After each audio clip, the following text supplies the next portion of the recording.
Olá, meu amigo, minha amiga, seja mais uma vez bem-vindos aqui ao nosso canal. Vai responder muitas perguntas que nós recebemos aqui no canal, então preste bastante atenção.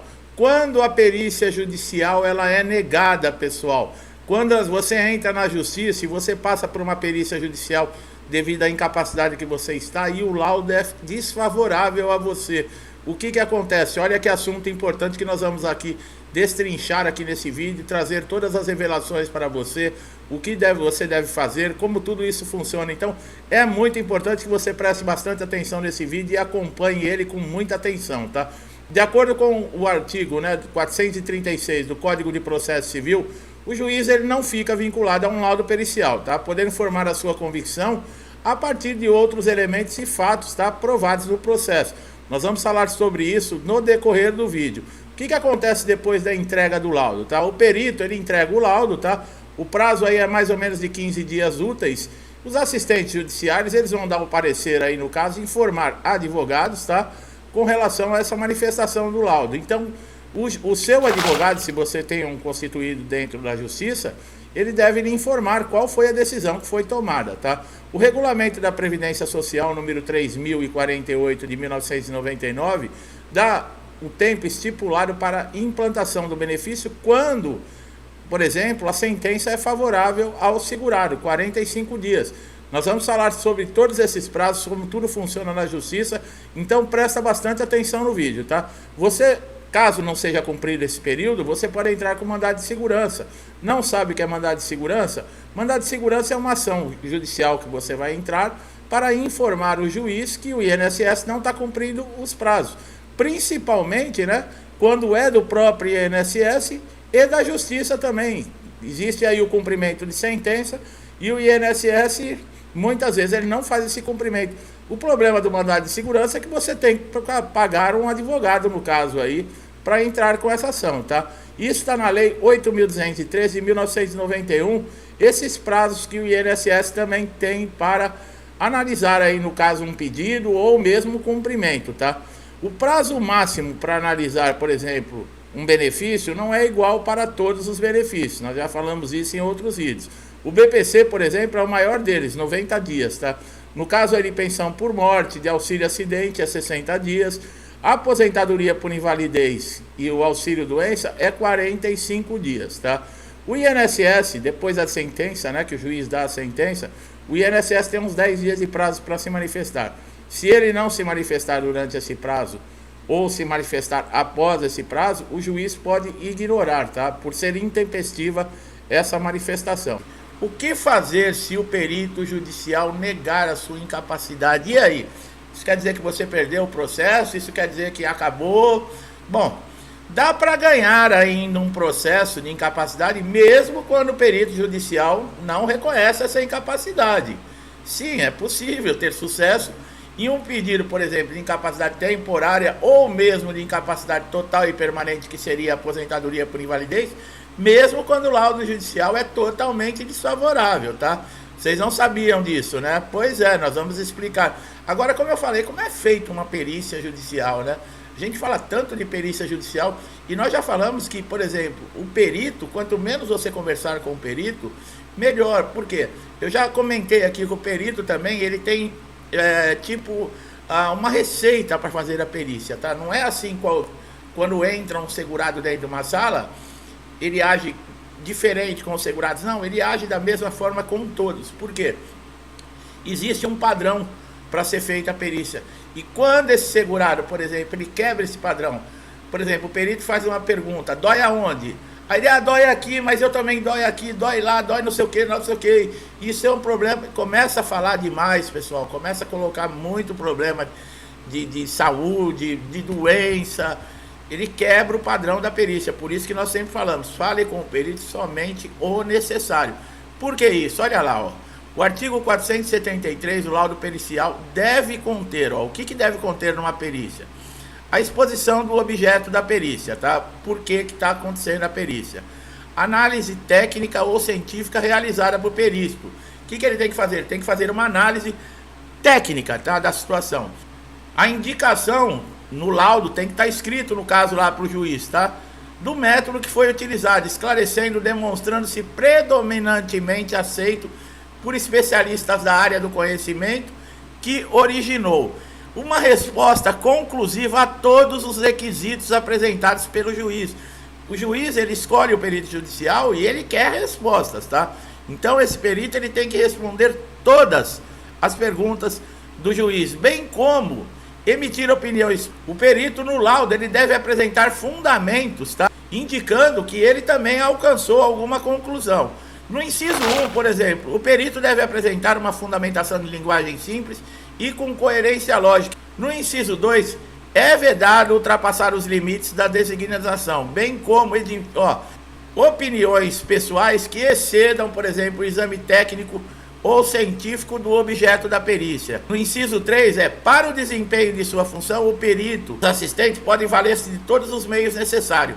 Por exemplo, ouvindo testemunhas, obtendo informações, solicitando documentações que estejam em poder do segurado, de terceiros ou até de repartições públicas, que no caso seria, por exemplo, de hospitais, bem como instruir o laudo com planilhas, mapas, plantas, desenhos, fotografias, todos os elementos necessários para objeto da perícia, tá? Para vocês verem que fazer uma perícia judicial não é a mesma coisa que no INSS. Vocês viram, o perito, ele tem que responder todas as perguntas do juiz, ele não pode emitir uma opinião própria, diferentemente do que acontece em que órgão no INSS. A maioria dos peritos, eles olham para a pessoa e já tiram a sua própria conclusão. Por quê? Porque eles não fazem um exame, eles não põem a mão no paciente, eles nem perguntam onde dói, eles não olham nem a documentação. Quer dizer, ele está emitindo, logo de cara, quando você entra na sala, uma opinião pessoal. Pronto, esse aí não está doente, esse não tem nada. Aí ele chega no computador, você dá a papelada, ele anota, mas mesmo assim ele indefere. Quer dizer, ele está emitindo uma opinião dele. Essa é a grande diferença, tá? Quando o juiz pode indeferir a perícia. Olha aí, agora nós vamos para a parte que eu falei, quando o perito, ele nega a sua incapacidade. Bom, o juiz, ele não é obrigado a seguir o laudo pericial, tá? Isso ocorre porque, no caso, o juiz possui a prerrogativa do convencimento. Ou seja, ele pode valorar as provas diante de um caso concreto como achar correto, tá? Ele tem essa liberdade e essa autonomia. O juiz não fica vinculado ao lado pericial, podendo tomar a sua convicção a partir de outros elementos ou fatos provados no processo. O julgador pode afastar a conclusão pericial, desde que convença do desacerto em razão de outros elementos e provas constantes do auto, fundamentados na sua decisão, no artigo 479 do Código de Processo Civil. Então, mesmo que o perito judicial ele não ateste a sua incapacidade, o que pode fazer o juiz ter uma ideia completamente diferente e deixar esse laudo pericial de lado? O que nós sempre falamos aqui no canal, a importância de que documentação, pessoal, são elementos que comprovam para o juiz. Se você tiver um histórico de toda a documentação do que aconteceu com você, por exemplo, um acidente, desde lá do primeiro atendimento até você chegar, por exemplo, na justiça, tem todo um histórico, todos os laudos, as passagens que você teve pelo INSS, os tratamentos que você fez, a cirurgia que você fez, os remédios que você tomou, tudo isso é elementos que, no caso, o juiz, ele pode negar, ele pode falar, não, o perito judicial não está, não fez um laudo de acordo com os elementos que estão constando aqui. E o juiz analisar, descartar o laudo e conceder o benefício, exatamente por quê? Por uma documentação que comprove a sua incapacidade e que esteja atualizada, pessoal. Isso é muito importante. Muitas vezes nós falamos aqui no canal, tem gente que não leva a sério. Mas olha para vocês verem como é complicado. Agora, quando o perito do INSS nega, né, a incapacidade, bom, por exemplo, um pedido de auxílio-doença, o motivo pode ter sido, por exemplo, que o perito considerou que não existe incapacidade para o trabalho, você está bom para trabalhar, tá? Por quê? Muitas vezes, nós falamos de documentação, às vezes deixa faltar uma documentação, por exemplo, um laudo, ele precisa ter o nome do segurado, o nome do médico, carimbo, CRM, assinatura do médico, CID da doença, pessoal, um tempo previsto, mais ou menos, se vai precisar aí para se readequar novamente para voltar a trabalhar, se é uma doença grave ou uma lesão grave que precisa de uma cirurgia, pode ser aconselhado a aposentar por invalidez, tudo isso é bom constar no laudo.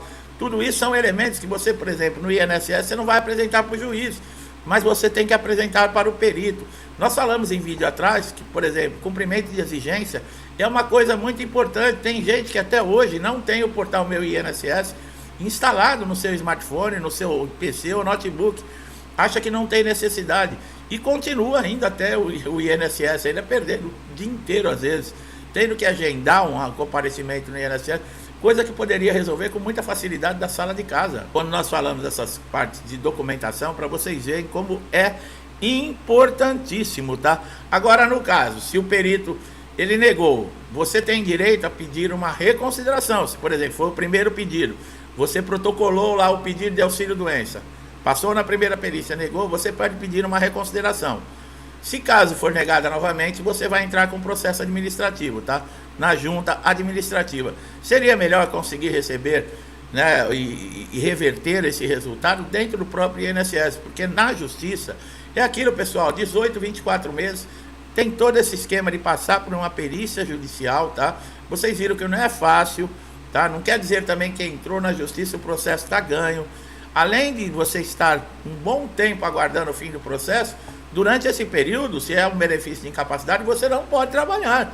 Porque você não pode estar pleiteando na justiça, alegando a sua incapacidade para o trabalho e ao mesmo tempo estar trabalhando enquanto o processo não sai o resultado.